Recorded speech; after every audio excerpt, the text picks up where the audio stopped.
Asas. What happens when you take two vibrant brothers that are descendants from the Greeks in Constantinople, embracing their American roots, and then ask them to serve up rich tales of traditions, cuisine, childhood memories, and a hearty dose of humor? You're about to find out. This is Baklava Banter, your passport to all things Greek. Hey everybody, and welcome to another episode of Baklava and Banter. I am Petraki, and we have a great show for you guys all today. Back on the show, all the way from the UK. No, it's not the Duke and Duchess of Windsor, but this couple's a lot more fun. He is my brother from another mother, and she, well, she's globally known as the Zumba Princess of the Aegean. Please welcome back to the show, Peter and Alexandria Barber. Hey guys, how are you? Hi. I know you appreciate that. Alexandria, your dancing is known globally. We had to reschedule this. In Alexandra. Oh, well, Alexandra. Okay, I apologize. But,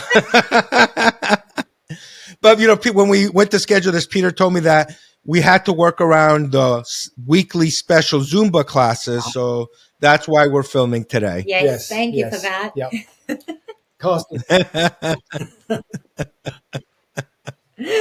Peter, Zorba's Parthenon. Great book. Thank you.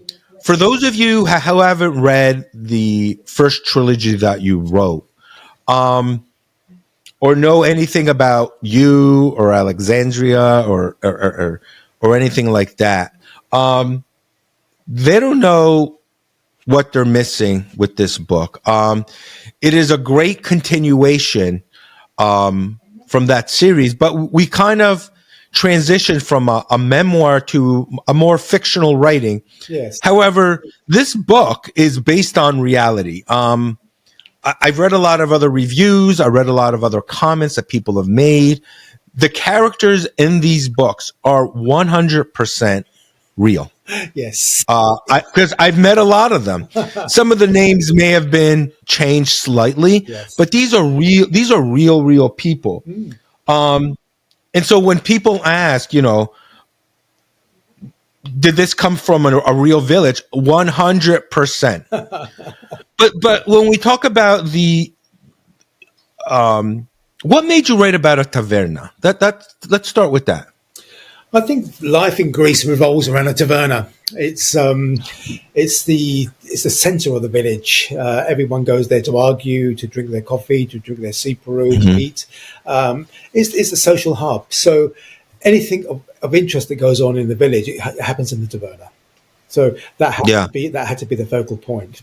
And I think you'll find that in any village in Greece, it's like the pub in England, or I'm not sure the equivalent in America, maybe the bar, but it's the focal point of the village. It's where everyone wants to meet. So yeah. But you know, the way you develop these characters from the memoir to a work of fiction now is very interesting, because you have allowed, especially when you talk about Alex in this book, you know, you are showing her in her actual reality, true life. Yes. In this, you're showing her as the grounded leader she really is. Yes. In reality. Yes. And I love that part of it. Was that done purposely? I think it came automatically. I mean, this is who she is.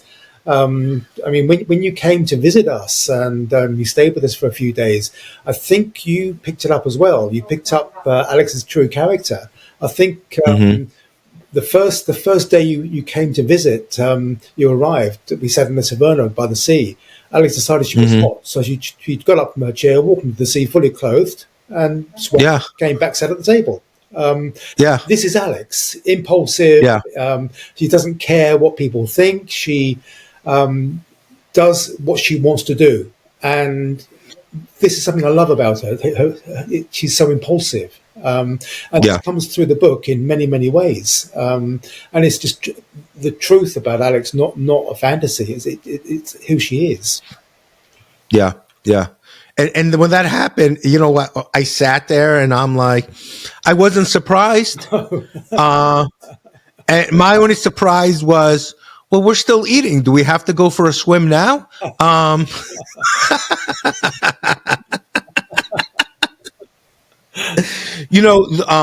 In the book, you talk about the village. It's more of, well, it's a cooperative that take over this taverna. Yes. More or less. And you have characters like Clara, Theodora, Mary, George, Dimitri. Once again, all true characters. Yes. All true characters. Yes. But when you wrote about them, were you, because they were real, does that make it harder or easier to write about them? Oh, that's much easier. But did you feel, and the funny thing is, I don't think you really had to embellish about them either. No. They are who they are. Yeah. You just look at them and you smile. Everyone has the character. I don't have to invent anything here. It exists already. I just put them. Yeah. I put them in a situation where they would be at their best, and it worked. It really did work. Yeah. They all loved it. 100%. I feel like you used a lot of symbolism in this book. I think more so than you did in the memoir itself. Yes. And like you used bees, storms, maps, candles, and the sea as reoccurring symbols. What can you discuss your symbolic language and how these motifs developed? Sorry, say again. Like, can you talk about how, like, the purpose of using such symbolism? Well, I think it's important to paint a picture rather than tell. We have to show sometimes. The sea is a very big part of the village life, especially Greek village life, and every character has to have their story, which is told in pictures as well as in words. Yes, I agree. But this book, though, it's 51 chapters. You also have an epilogue in it. Yes. Did you intend it to be the story? Did you need it to be so expansive to tell the whole story? Because there's multiple books coming after this as well. I think it just flowed. It was. It was the idea for the story based on a lot of reality and a lot of actual episodes that happened in the village, and I just put them together as one story, and it just tended to follow itself. And after 51 chapters, I only just made it. It could have been longer. In fact, the editor actually cut it down a little bit. But I mean, it comes in like just over 400 pages, which is probably the longest. Almost 4, yeah. But you know what it is? I read it in a few hours, probably. Well, in about 8 hours, I read it, and it's a quick read. It's not like it's not like you need to skip chapters. Like, you're so enthralled in it and what's happening and the characters. It's not like, it's like a 3-hour movie that you feel like, it's not like a movie that feels like you're watching it for 6 hours, let's say. It flows very well, Peter. Yeah. Let's talk about Thalia the goat. Katerina the goat. How did that come to be? I remember, I believe you mentioned the goat to me at one point in time, but I wasn't sure if this is the same goat. Well, I was having lunch one day at Theodora's restaurant, as you know, Theodora's. Yeah. We're sitting outside, summertime. The dogs are laying there, just relaxing in the sun, and then this goat just trots along the road and just wanders into the taverna, and it started eating napkins. And I was amazed. Nobody got up to bother to move the goat. The goat was just quite happily walking around and part of the taverna. And the goat just sat in the corner, and people were throwing a piece of bread and a little bit of cheese, and the goat stayed there all afternoon. And it was lovely that the wildlife just wandered in, and nobody gave it a second glance. It was just part of the furniture. So I incorporated the goat into the story, into the taverna. as a character, Mhm. and she's actually turned out to be one of the main characters. I think she's the most loved character, one of the most loved characters of the book, from the Yeah. reviews I've had. Yeah, 100%. And the only thing is, I think it's so beloved, Peter. We talked about, if this were ever to hit, a television or a movie screen, Yeah. they're going to be fighting on who's going to play the goat. So, I think they'll have more trouble finding somebody to play Alex. I think at one point in time we were having this discussion on who's going to play who. Yeah. Yeah. I did, but let's talking about Delios, the village, we talked about this off air, the village that it's, modeled after. I still don't feel people need, we're not going to talk about where the village is, but the village itself, if people were to visit it, there's so much more to this village than there's so much especially for me personally, there's so much emotion there. Yeah. That I don't think words alone, you can write about it. You can do an 8-book series on it and people will not get the true feeling of the village. Yeah. Of the people that live there, their day-to-day lives, because it is incredible. It is incredible. And like I said to you before we started here, is I didn't want, by the end of my visit, Peter, I just didn't want to leave. And that ferry ride back to the mainland was, even though it's 30 minutes, maybe 35 minutes, was probably the most dreaded 35 minutes of my life. Really? Yeah, because it's like as you watch the island's shoreline start disappearing in the horizon and you see the mainland coming to view, it's like, crap, can we turn the boat around? But but that's a conversation for another time. Yeah, but this is as Greece should be. And yeah, 100%. Greece is in many, many places. People miss this. People go to the commercial islands. They go to the fashionable places, Santorini, Mykonos, expecting to see Greece. They're not going to find Greece there. They're going to find Greece in the villages. They're going to find Greece in the small communities. This is where you're going to find the reality of life, and it's beautiful. And as you found out yourself, it's a wonderful state of mind to be in, to join with these lovely people in this lovely environment. Yeah, it was honestly the word that comes to mind is blissful. Yeah, and like I said to you off air, I didn't. It was something. It was an experience for me that I didn't know I needed. Yeah.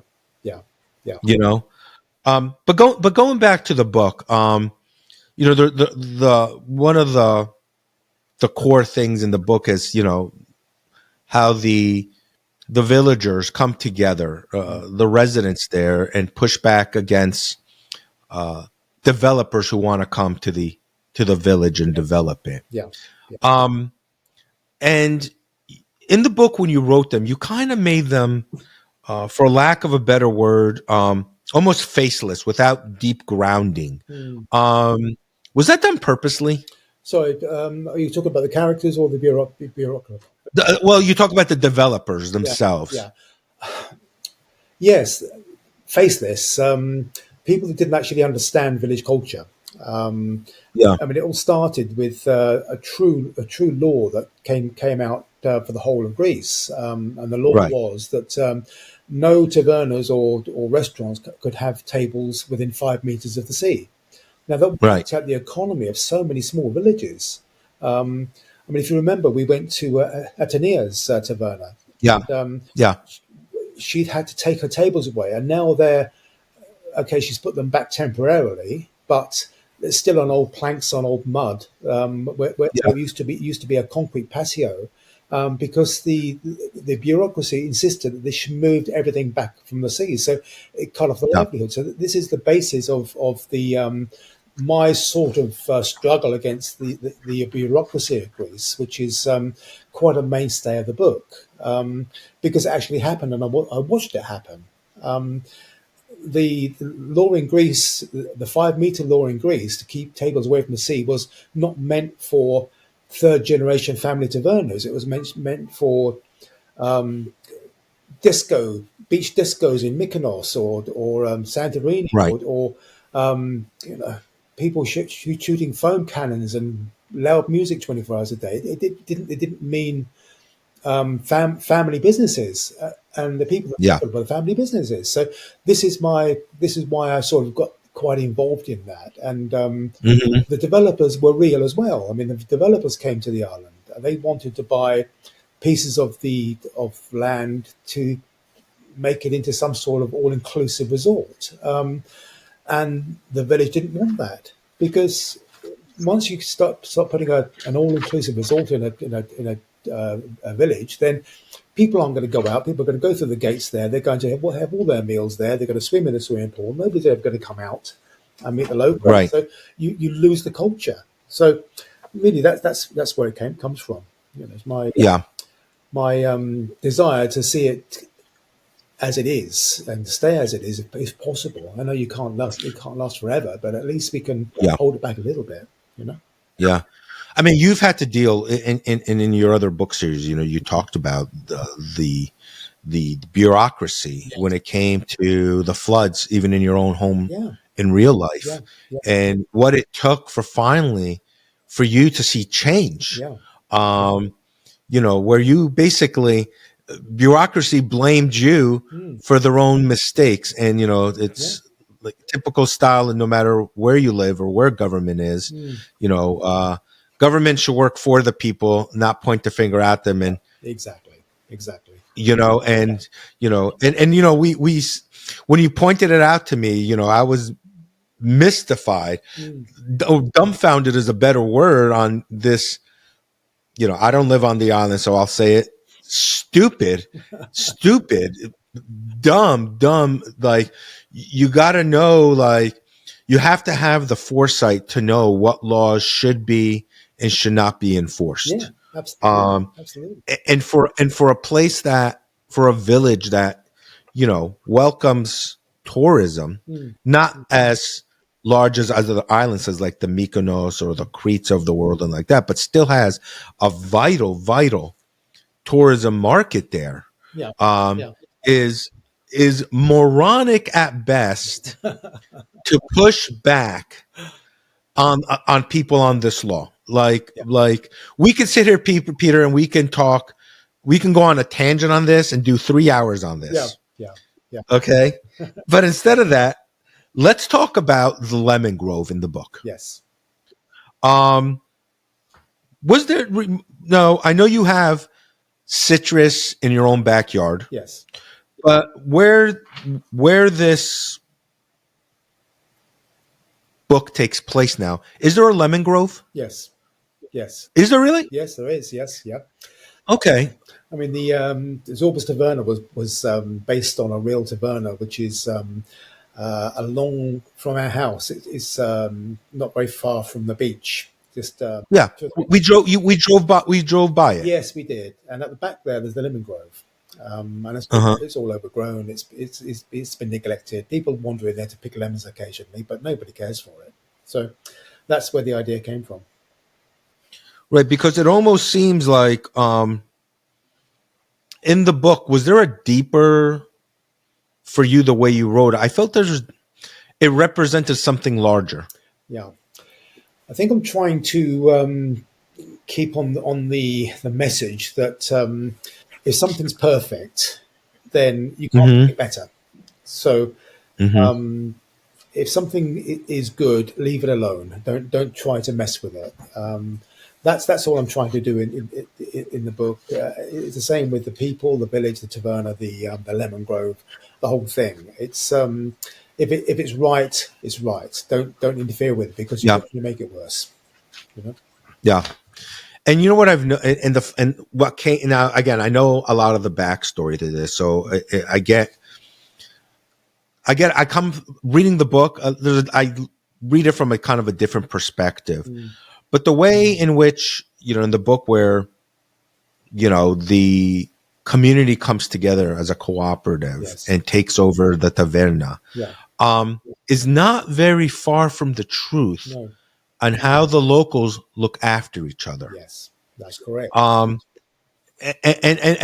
I love that part of it because I seen it. Because what people should know is, and I want to give a shout out to George and Theodora in real life, Yes. because in reality of it, when what happened to you and your house got flooded up, when and the river basically went right through your back door. Yes. Yes. These are the same people that you write about. Yeah. Yeah. That actually came to your home and cleaned your house, help you clean your home for you. That's correct. Yeah. Right. Yeah. And I think that needs to be told. These are wonderful people in reality, and I think they didn't do this because they were looking to be on the newspaper, in the local newspaper, or they weren't looking to be in some sort of media darlings. No. They did this because they love the people in the village, and it's for them. It's what villagers do. They look after each other. It was just pure kindness. When our house was destroyed by the floods, the first ones on the doorstep were George and Theodora. We didn't know them at the time. We'd said hello in the street. We didn't know them, but they just turned up with a van with brooms and shovels. And not only did they offer to clean it, but they threw us out. They said, "Look, we're going to do this. You just leave." They wouldn't accept money. They wouldn't accept anything for it. It was just a natural thing to them. If someone, one of their neighbours was in need, they were there. And I'll be forever grateful to these people, forever. Whenever I'm there now, whenever I go, I always take my friends to the taverna. I always do as much as I possibly can for them, because I don't know how to repay them. And maybe one day I'll, but yeah. No, and again, I almost feel, and again, speaking the language, I feel like being a Xeno, a foreigner, I had a little bit of upper hand, but it's always they have to warm up to you a little bit. And I think by the end of my stay, like we've discussed before, I was more of a family member who they haven't seen in a long time than being some guy who lives in the States who's like, and that was very, very endearing. And, to be allowed into Theodora's kitchen without having knives thrown at me or something of that sort, I felt, what's that? That was an honor. It was an honor, exactly, because I've kind of crossed over a little bit, into the realm of foreigner to family member. Then, but in 3 to 4 days, Peter, the time we spent together, I watched you being absorbed into the village. I saw. Oh, absolutely. Day by day, you were getting more and more into the village, and you were. By the time you finished, you were like the family. You were part of the village, part of the family. And when you left, everyone was saying, well, where's he gone? When's he going back? They missed you.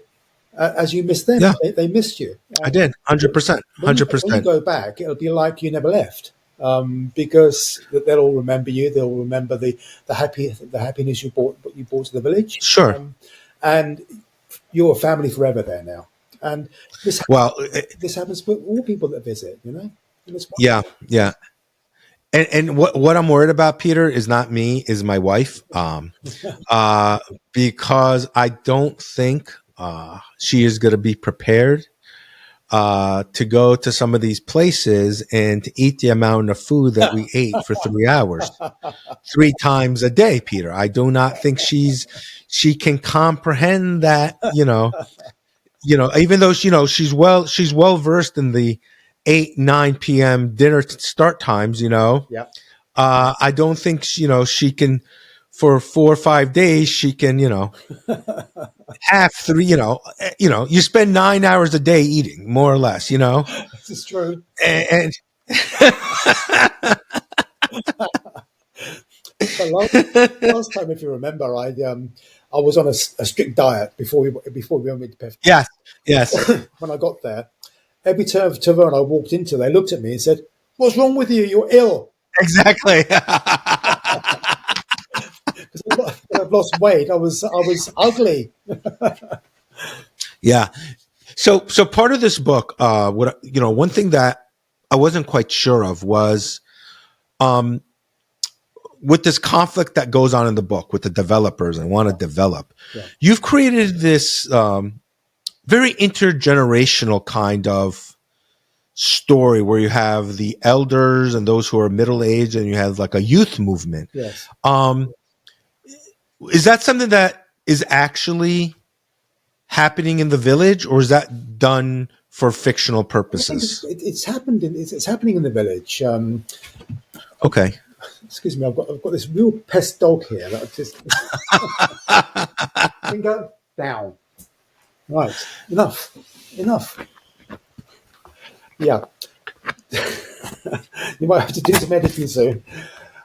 It's okay. The culture in Pefki, in the village, is people respect the elderly. The old people are definitely respected by the young, the middle-aged. It's like a hierarchy. Right. The old people will give you wisdom, and the young people will accept it, which is quite rare in today's society. Normally, the youngsters think they know better in most of the societies, but in Greece, no, it's completely the opposite. It's so there's no conflict. It's a top-down system where the older people will advise the younger will advise the younger than them. Everyone gets on. It's a nice environment. Okay, they have fights, but it's this is the Greek way, but it doesn't last. Yeah. In the book, it almost appears that for your character in the book, there's some sort of, emotional transformation for you a little bit in the book. And there's almost like a sense of belonging. And I think for you personally, I get the impression of, we talked about this off air about how, the first series of books, you talked about trying to assimilate to Greek life. Yeah. And in this book, you fully assimilated. Yes. And now you're defending it. Yes. How did that come to be? Was that first? Is that what you were intending for this book compared to your memoir? Well, it's what I hoped for. The memoir books were mostly about my introduction to Greek culture, to Greek life from Alex. Because I loved the culture, I wanted to be part of the culture, but I always felt outside, just slightly outside, because I'm not very good at the language. Blonde hair, blue eyes, and I'm different. But I'd always wanted to be part of it. And with this book, I'm writing it from a perspective of actually making it. I got there. So now I am part of the village. I feel part of the village. I'm accepted as part of the village. And it wasn't my decision. It was theirs. So although I'd wanted to be a villager, I couldn't be unless they allowed it, and they allowed it. So Alex and I now are definitely part of the community, which is a lovely place to be, especially for a foreigner. 100%, Peter. And and like I said to you off air, they love you, Peter. They love you and Alex there, and you can feel the love when you walk into a place, whether a business or restaurant, no matter where you are. They adore you there, and and I made in this opening I made a kind of joke that you're you're my brother from another mother. And, while we're there, we talked about it, that we've known each other for years. That's how our relationship is. But it's almost like you're a cousin, you're a brother, you're one of them. And they have such respect for the two of you there. And it is lovely. It's lovely to see. We talk about, Mary in the book. Mary's character, in reality, she is a wonderful, wonderful woman. Okay. Yes. Here's a woman, and she's gonna hate me for this, and if her mother sees me, she's gonna kill me for saying this. But I'm gonna say it anyway. Guys, I'm gonna say this to you. For anybody who lives in the States and is watching this woman, she is single, by the way. She's still single, right, Peter? Yes, she is. Yeah. She is every American man's dream, this woman. Okay. And God, listen, I'm ready for the hate mail from her mother, but I know it's going to come. Okay. But she is an incredible, incredible, incredible woman. And, well, I don't know if I'm going to post her picture because, again, I don't want to be on Theodora's hit list. Oh, do but, what's that? Do it. She'll be so happy. And she is so charismatic, witty. She's funny. Yeah. She is the best way I can explain it. And I've talked about all of you to the people here in the States. Okay, about the people I've met, who you are. Yeah. And this is exactly how I described Mary was. She's the reason why American men go to Europe to find brides. Yes. Yeah. But here's the caveat. She doesn't like skinny guys. Nope. You better be able to eat. And if you're a fashionista as a man, she doesn't want to talk to you. Exactly. And she doesn't care how much money you have. Okay. She wants a real man. Yep. Empathy. She doesn't want real is important. Real. Then that's what she's looking for. Yeah. And I even told my brother, I said, listen, I don't know what I could do for you here, but, I think maybe you need to go speak to her. But I'm going to leave it at that because I have, I don't need packages showing up my door with daggers in them. Don't worry. And even you talk about in the book about Chipuro and all that. And, when we visited the restaurant and George was there, who roasted an incredible, incredible pig, by the way, incredible pig at the restaurant. Yes. And you told me, you offered me the Chipuro and you're like, this thing's going to melt paint off of walls. And I'm like, let me give it a try, and I'm like, my liver enzymes blew up the next day. Yeah. But it's all good, Yeah. George was very proud you took it. I mean, I think it was just homemade.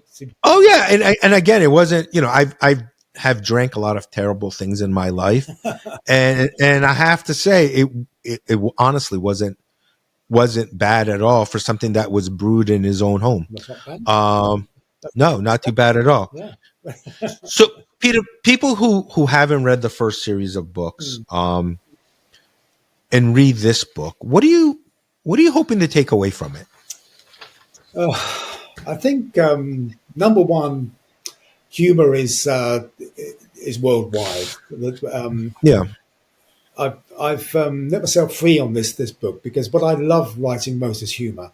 And I see humor in the village every day. I just wanted to let that out. So there's not so much drama, but more humor, which is really important for me. But I also want people to understand that there are still places like this, and you haven't got to look very far. 100%. And there are some beautiful places in the world, and this is one of them. So that's really what I want people to understand. Smile with me, laugh with me, and come and live.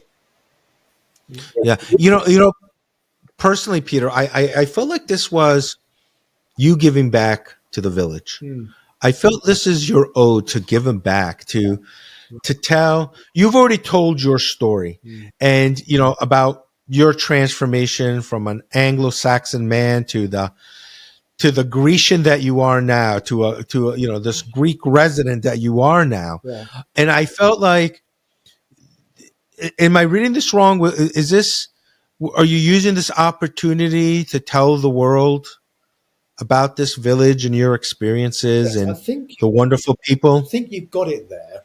I'm so keen to make them happy that I want people to visit. Like Merrilee. Merrilee has a hotel. You've met Merrilee, obviously. Yeah. Yeah. But Merrilee has the hotel. She's a lovely lady, absolutely fabulous. She's so kind to everyone in the village. She's so popular. But she has lean times. I would love to fill a hotel. I would love to. So, like Theodora, I want her taverna to succeed. I want it to work. I want to see people going and feeling what we feel, and let her make a living from it. It's hard out there. So, if the people can benefit a little bit from my books, then perfect. That's all I want. Yeah. There's nothing else I want. Yeah. Yeah. You know what it is, Peter, also, and you're 100% about that, because they deserve all the accolades. Because here's the thing, and I don't think they realize this, because they are in a village. I don't think they realize how good they really are in what they do. No, that's it. Yeah. And not only who they are as individuals, they're so good-hearted people, but what they do professionally, how good they are. Yeah. I think if you were to let them out into a larger city, let's say, it's difficult, because they're not city people by any means. They're very rural. Yeah. Rural. They're not city. And when I mean rural people, I'm not talking about backwoods somewhere. No. Where the story takes place is not backwoods at all. No. It's but I think that they deserve every accolade that they get. They deserve all of it. Yeah. And like you said, if we can promote them just a little bit, I think it would go a really long way. They're kind, hard-working people. They're very, very good at what they do. And they deserve everything nice coming to them. If we can help them, then let's do it. Yeah. So you have you've already wrapped up book 2, right? That's all finished, written. Yep. So when you write these books, because I think we talked about there's also going to be a part 3 and a part 4. Yes. So when you write this, do you just keep writing consistently? Yes, I do. Or do you finish? Is that what it is? I keep writing consistently. I've actually written 3 books in one go. So okay. It took me a year, but I wrote 3 books before I even published the first one. So book 1 is out now. Book 2 came out last week. Book 3 is ready to go. Okay. And but as I said, that they were written in one go, in one sitting. So just continued. They're like episodes of a comedy, episodes of a story. And as I say, book 4 I haven't started writing yet, but I've begun. But that could be another 3 or 4 months. But yeah. But how do you decide on where book 1 ends and book 2 begins, and so on and so forth? I think they have a natural ending, really. Okay. You feel it. What I did was a season. So it was one season. In Greece, we have in our village, we have quite a short summer season. It goes from June to October, and then everything closes down. So I tried to use it like one book per season. So the first one was when we first took the taverna. The second one is when we actually have the taverna and we're working on it. Right. The third one, I'm not telling you what it's about. It's a secret. So yeah. So we've kind of teased the idea. Do you? And I don't know if this is something you can talk about or not. Would you like to ever see this on the big screen or on screen, whether it's television or something like Yes, that? of course. I've had quite a lot of interest on that already, but nothing serious. Yeah, Because the book's already written and they're complete and the stories are complete. It's ready made. But yeah, I haven't had any serious offers yet. But I live in hope. yeah. I just, I don't know. They always say the book is always better than the movie. Oh yes, yeah, Uh, yeah. do you ever worry that if something like that happens, that someone makes you a serious offer, that it loses something? I don't think so. I mean, this isn't sort of high writing here. This is fun. Okay, It's more of a comedy sketch type book anyway, so I can't see how got it. it can change very much. Right, And right. I think it's one of these things that may actually be enhanced by putting it on the screen, Yeah, because I think it's the characters are there yeah, to develop. Yeah, I can see it, but maybe one day, yeah. maybe. Yeah. And we've kind of joked about this in person that, when we talk about Theodora's facial expression, she doesn't have to say a word. I'm not going to dive too much into this, but we all know, what I'm referring to. And the funny thing is, and again, I'm not going to really delve into this, but Yeah.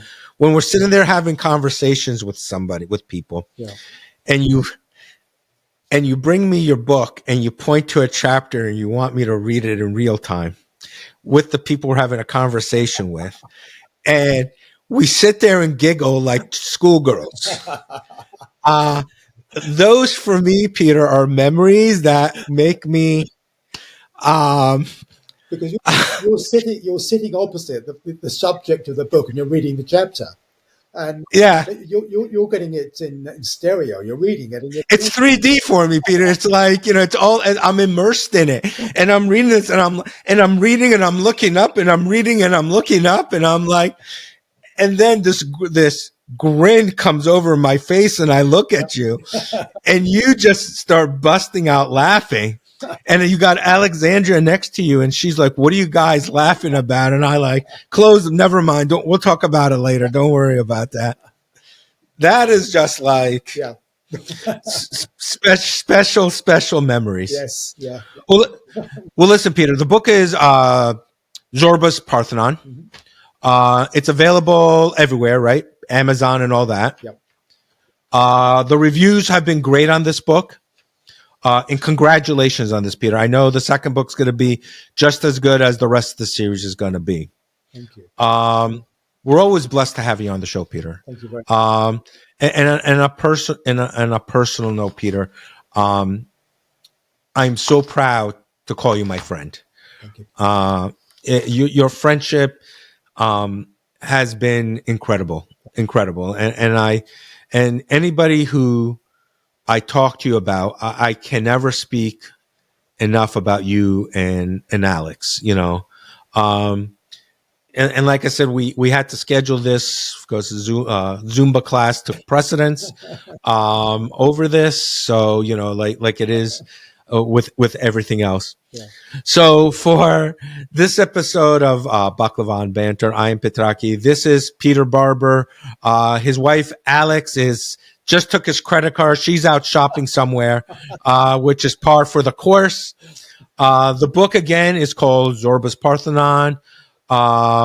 Peter, if I don't talk to you before Christmas, have a wonderful Christmas. Have a wonderful New Year's. I know 2026 is going to be very prosperous for you.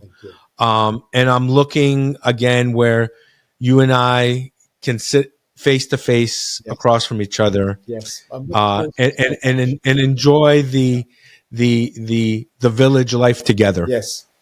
Fantastic. Thank you, Peter. Yeah, you're quite well. So for Baklava Banter, I am Petraki. This is Peter Barber. Until next time, Yasas. Yes. Thank you.